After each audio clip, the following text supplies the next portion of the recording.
How's it going, everybody? Welcome back to Elvis Junction Reviews. Today we're looking at another Athearn Genesis product. We are looking at an Athearn Genesis Southern Pacific GP40P-2 number 7601, and as you can see, this is in the Prime for Grime variant of Genesis or Ready to Roll. Anyway, here it is in this lovely Athearn Genesis box. We're not going to waste any time. We're just going to get it out of its box here. We have a lot of paperwork. I was quite surprised. This is an older model, but it still is still good. Here is our Athearn Genesis warranty paper if you wanted to fill this out for a warranty in case it breaks. You have at least 1 year to actually get it fixed if it does break. This paper here is some more detail about the warranty. It's upside down. There we go. Horizon Hobbies warranty. We have two different pop-up diagrams here. This one is talking about like the chassis and the actual shell of the locomotive. And the second one actually shows us all the details of the locomotive, and has multiple different versions of the GP40 because there were a lot of versions of the GP40-2. Ones we're after are here on the back side, these two right here, because these have the SP style details that we will go over when we actually are looking at the video locomotive. We have an owner's manual. There is no sound, even though it does say. This does give us an it basically does also go over DC all the sound features and where to lubricate it, and also the places for basic troubleshooting as well. And there's a bit of a tear here, but I'm not too concerned. And finally, as usual, we have our sign up for Athearn News. We're going to cast that to the side because we don't really need to look at that. We have a plastic piece of foam here to cover it, and there's our locomotive inside its packaging right there, and it even says Prime for Grime right on the plastic shell of the locomotive. Let's pull this sucker out of the box. It's actually a smaller box than a 6-axle locomotive, but that does make sense. So here it is. Slide that shell there. There's the lovely Prime for Grime logo. We have a little small piece of foam right here that slides right out. Let's open that. And there's our locomotive and its priming for griming detail. Let's move our clamshell off to the side here. And I will pull out the foam, and then we will get into some history about this locomotive. All right, now on to some history about this locomotive. The EMD GP40P-2 was built for the Southern Pacific's commute services in the San Francisco Bay Area, which is where I am from. A total of 3 were built in 1974, and they pulled commuter trains up and down the peninsula until 1985. In the mid-1980s, the SP discontinued their commute service in favor of the newly formed Caltrain. Now, because Caltrain chose to buy new equipment instead of inheriting the old SP equipment, which a lot of it was from the early 1900s, especially the old Harriman single-level coaches, which were in a decent need of like an overhaul. All 3 GP40Ps were they were renumbered and re-geared to run at freight services. They were renumbered to the 7600 series, received larger fuel tanks, and rebuilt front cab windows, and the steam generators, which were in the back, were removed. Our unit here, number SP7601, was built as SP3198 in November of 1974. And then after 1985, it was renumbered to 7601, and it served the SP valiantly in the Southern California area up until the Southern Pacific Union Pacific merger of 1996. And after that merger, it became UP1373, and as of 2022, it was still roaming the rails down in the Los Angeles area as a switcher. All right, so now let's get into some details, starting with the front. All right, so we're currently looking at the front of the locomotive, and we're going to start at the top and work our way down to the bottom, as we usually do. Starting at the top here, we have our horn. Right next to that is a beacon light. If I focus here, there you go. There's our beacon light, and there is our bell. Moving down here to the forehead of the locomotive, we have our number lights, which do work when the locomotive is in motion. They are lighted. And as you can see, this locomotive has had its light package removed. So there's no more forehead-mounted gyro light, and there's no more big red Mars light here on the nose. The only light now is the horizontally mounted headlight here on the front of the nose. Anyway, here are our cab windows. Now, you may notice that this window is slightly longer than this one here. And well, that is because when these locomotives were originally built, they had an L-shaped window right here to give the crew, the engineer, better visibility when it came to going forward. So, but eventually they were rebuilt with normal looking window cabs. Cab windows. Right down here we have our door, which unfortunately does not open, and you will notice our separately applied windshield wipers. There's one here, two right here, and one right there. There is this little metal nub that I'm not exactly sure what that is, so if somebody could please tell me what it is, that'd be greatly appreciated. Right here we have on the top of the nose our grab iron, and then there are two sand filler hatches. There's one right here, and then there's one right here. Working our way down to the nose, there is our classic SP scarlet and gray bloody nose scheme. We have some marked out marker lights here that are, or class lights that are gone. Here is our headlight. We have the big SP. You can't see it, but there are two grab irons, one here and one here. They're unfortunately behind this the walkway handle. Here is the chain of the walkway. Right here on here is our anti-climber. There's our coupler cut bar directly below the anti-climber. And we have some MU hoses, 3 on either side, right here and right here. There's our air brake, and I'm not exactly sure what these little hatches were for. I'm assuming they were maybe for when the locomotive was in the passenger days, and they put the air brake hose right in there to cover it up when the locomotive was in motion. And here are our handrails. Unfortunately, these are a little bent inwards, which is a bit of a disappointment, and I'm a little upset about that.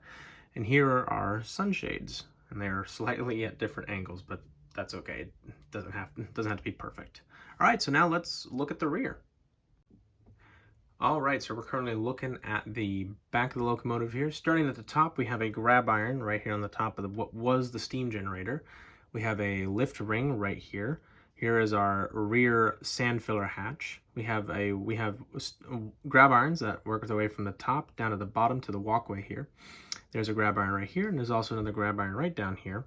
Here is our rear headlight, and there's our number 7601. We have some marked over class lights here as well. Down below the anti-climber, we have our coupler cut bar. You can just see it right there. Here is our Athearn coupler, and here are our rubber MU hoses, and there is our air brake. And here are more handrails. And you can actually see the safety tread on the walkways here. Pretty cool. All right, now let's look at the side. All right, so we're looking at the side of the locomotive now, on the conductor's side. And as you can see, starting here at the nose, you can see our handbrake. Right down here in a plaque is an F to indicate that this is the front of the locomotive. Right here we have our lovely 7601, and right down here on the electrical boxes it says Los Angeles, which indicates to you that this locomotive, its home base was in Los Angeles. Here we have our cab windows. I believe one of them is actually slid into this area here, so I won't be able to get it back, unfortunately, unless I really wanted to get it back. I'd have to pop the shell off to actually push it in. Moving back here, here is our blower. Oh, and I forgot to mention the trucks here. Look at it. Very great, very good detail on the trucks right here. There's our speed indicator, and here is the EMD serial plaque to indicate when this locomotive was built, its wheel configuration, and a few other cool things about the locomotive too. Anyway, the blower here, there's a big gap in between the fuel tank and the sand releasers. Moving the locomotive forward this way, you can see a lot of grates. This is the dynamic brake area just above the Southern Pacific lettering. Here's our fuel tank, and apparently it's a larger fuel tank than what it originally had. We have our air tank reservoir just above the fuel tank here. Moving on the locomotive this way, you can see the rest of the radiators right up here. There's some more radiator grates right here. I'm not exactly sure what that is. So if anybody could also tell me again what that is, I would very much appreciate that. Here we have our rear truck, and you can actually see the springs here that keep the locomotive from bouncing all around. And this is where the steam generator area is right here, or once was, this big blocky area here. And that's a very unique thing to not only to the GP40P-2, but also the GP45P. They basically had the same back end, because there was this locomotive was a passenger unit at one point, and up until the 70s, passenger cars ran using electricity that was created from a steam generator. So there was water in here, and it would be superheated until it turned into steam, and then that would run a dynamo that was in here, and then the electrical cables inside the cables here would then hook into the passenger cars, and then the lights would come on, and heating and plumbing and all that would work. It wasn't until the invention of HEP, head and power, that it was determined that we did not need to use water steam generators to power the electricity of the passenger cars. So basically, the steam generator was removed, but they decided to keep the big cover of it there because they didn't want to have to rebuild the entire chassis and then have to re-gear the locomotive and pull out the trucks and everything. It's pretty much the same on the other side, minus that blower. Let's flip the locomotive over so you can look at the engineer's side. There you go. And there you go. There's some great cab detail right in there. You can see the control panel and all that, which is really cool. I just noticed that. We have some more details here. And if we move the locomotive down this way, you can see a little window to look inside towards the engine room. And there is our truck detail here, and there's some illegible writing right here. All right, so now let's look at the roof detail. All right, so we're looking at the roof of the locomotive. Now you can see here is our horn, there is our beacon light, and here is our bell. And I believe this cable here runs down into the cab so that when you press the button, it activates the bell. Here is our air conditioning unit. Because these locomotives were running in the deserts of Southern California, it would get hot. And this, I believe, this little wire or hose here, I believe, was to let air go into the horn.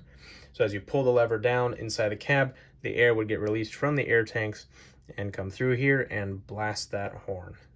Right here is our Sinclair antenna mounted on top of a base of sorts, and that base is mounted on top of the dust blower or the dust collector right here. Moving the locomotive forward, we have our exhaust port right here for to let all the fumes get out of the engine. We have our dynamic brake fan, which you actually can see in there. There's our dynamic brake fan. And here are the rest of the radiators to keep the locomotive from overheating and breaking down. And right here, this is the top of the steam generator area. You can see where all the old ports used to be. They pretty much just kind of covered it after they removed the actual generator. They put this big base plate of metal on top and bolted it in. And you can see those lift rings that I did mention earlier in the video. All right, so now let's get into my final thoughts. So overall, I have to give this locomotive a solid A. It is very good looking. I didn't find any problems with it, and it pretty much, I bought this from a hobby shop that's not too far away from me, and I bought it like the day before, and it shipped like the next day. So I was really happy about that. I bought this locomotive from the Western Depot. You can find them online at thewesterndepot.com. I will provide a link in the description below if you want to check them out.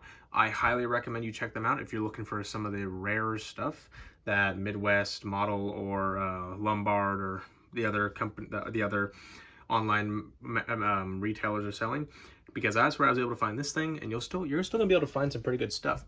But anyway, if you enjoyed, please hit that like button and also subscribe if you have not, and hit that notification bell to know when I upload. I upload on Mondays and Fridays at 9 a.m. Pacific Standard Time, so check in on those days when I do so. But anyway, thank you very much for watching, and I'll see you guys in the next video. Bye for now.